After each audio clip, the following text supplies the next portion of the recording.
Heartfelt thanks. Thank you, sir. Thanks. Now it is my pleasure to invite the President of the Russian Federation, His Excellency Mr. Vladimir Putin, to deliver his statement to the media. Dear friend, Your Excellency Mr. Prime Minister, ladies and gentlemen, it is always our great pleasure to come to India because we know that here we will find an environment of sincere friendship, business-like communication and cooperation. Our nations and states have for a long time been connected through a strong relationship of friendship, mutual respect and sympathy. Yesterday, during the working dinner with Prime Minister Modi, and I'm, by the way, very grateful to you for this sign of friendship, for giving us this opportunity to talk in this very close format and to discuss the most important and relevant topics on the agenda, on the global agenda, and discuss the fundamental issues of Russian-Indian cooperation and to outline new horizons. And today, first in the restricted format and then with participation of delegations, we discussed the key areas of our cooperation. We've had a very meaningful discussion on the whole range of issues of bilateral cooperation. We have discussed in detail relevant topics of international and regional agenda. We have adopted a joint statement which reflects almost all aspects of Russian-Indian cooperation. We have outlined large-scale plans for a long-term prospect. A solid package of interagency and corporate documents we have just signed today have been prepared for the visit, and its goal is to further develop and deepen our bilateral ties in various areas. It is true that we indeed discussed during these negotiations our trade and investment cooperation, and broadening this kind of cooperation is of utmost importance for me and for Mr. Prime Minister. We have set a goal of increasing the goods turnover up to $30 billion by 2025 and the amount of mutual investments up to $15 billion.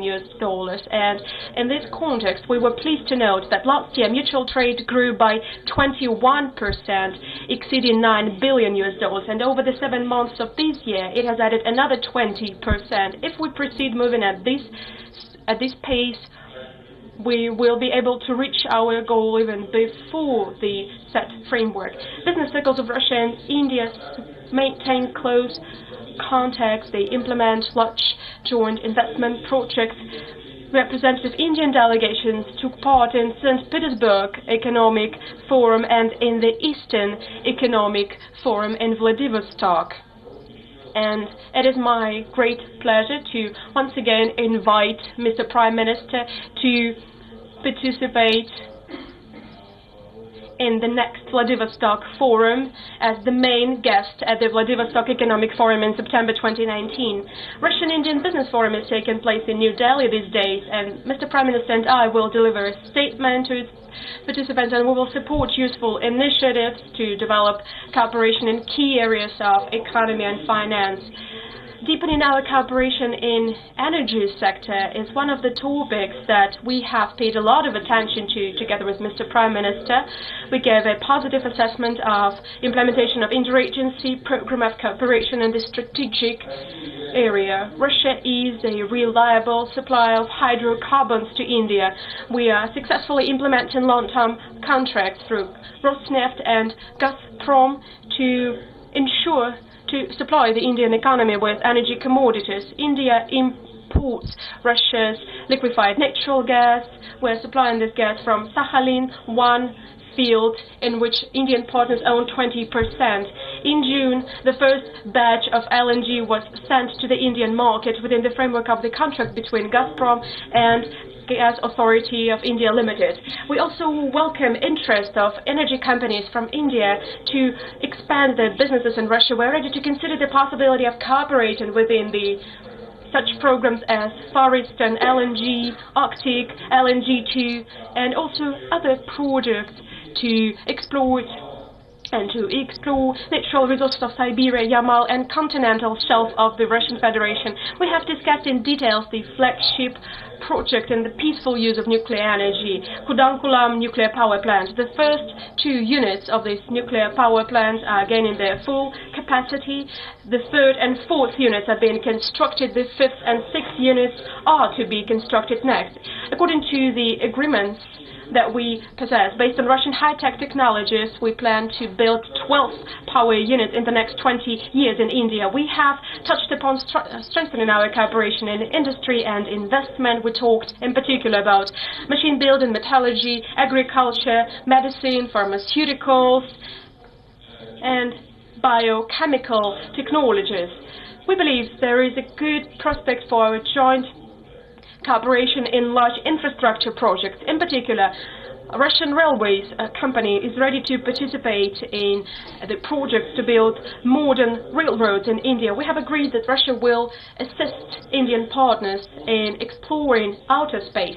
Roscosmos Agency plans to participate in preparing Indian national program to launch the manned spacecraft. And of course we have discussed in detail the prospects of our military and technical cooperation. For decades, Russia and India have been cooperating successfully in this area. We enjoy a truly close and mutually beneficial relationship, which is an inalienable part of the Russian-Indian strategic partnership.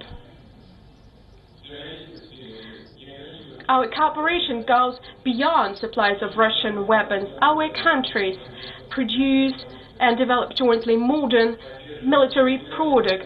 We maintain regular contact between ministries of defense and general staff of our countries. We improve our combat readiness. In August, Indian units participated for the first time in anti-terror exercises called Peace Mission 2018 that took place in Russia. India's servicemen are active participants of Army International Games in tank biathlon and in competitions of Alpine Special Forces. We have, of course, paid a lot of our attention during our talks to humanitarian component of our relationship. Russia and India have always demonstrated interest in each other's culture and spiritual legacy. This is confirmed by the huge success of the Festival of India in Russia, which will last until March 2019 in 22 cities of Russia. India will host Festival of Russian Culture. I'm convinced all these events will bring the peoples of our countries even closer. There are almost 10,000 Indian students in Russia, and about 100 scholarships are provided to the citizens of India annually. India is a popular direction for Russian tourists. In 2017, about 220,000 Russians visited India. We received 94,000 Indians in Russia. When discussing international agenda, we have confirmed that Russia and India adhere to similar or concurrent positions on the key global issues. Bearing this in mind, we have agreed to step up our coordination and cooperation at multilateral platforms such as the UN, BRICS, SCO, and G20. We will also cooperate closely to strengthen security and cooperation in Asia.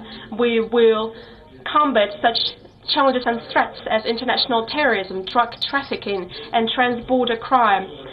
We have also touched upon restoration of economy and stable political development of Afghanistan. We have exchanged views on the situation in the Middle East.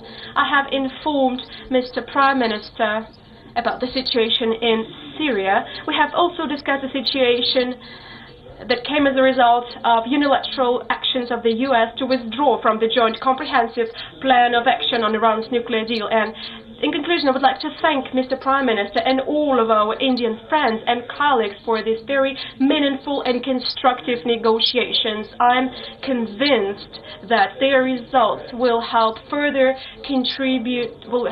step up strategic partnership between Russia and India and strengthen friendship between our countries and nations. As I have already said, Prime Minister and I will have a meeting with the representatives of business circles as well as with talented Indian children and their peers from the Russian Educational Center named Sirius, who came upon Mr. Modi's invitation to India. I will also meet with Mr. President of the Republic of India, Mr. Prime Minister has put forward a number of humanitarian initiatives, such as to renew the publishing of Russian and Indian books, and also cooperate in some other areas in humanitarian field. I believe it is very important. We will support these initiatives because we believe that cooperation in this field and people-to-people contact will definitely help consolidate the friendship between the peoples of India and the Russian Federation. Thank you. Thank you, Excellency. This concludes the press event. Thank you all for joining.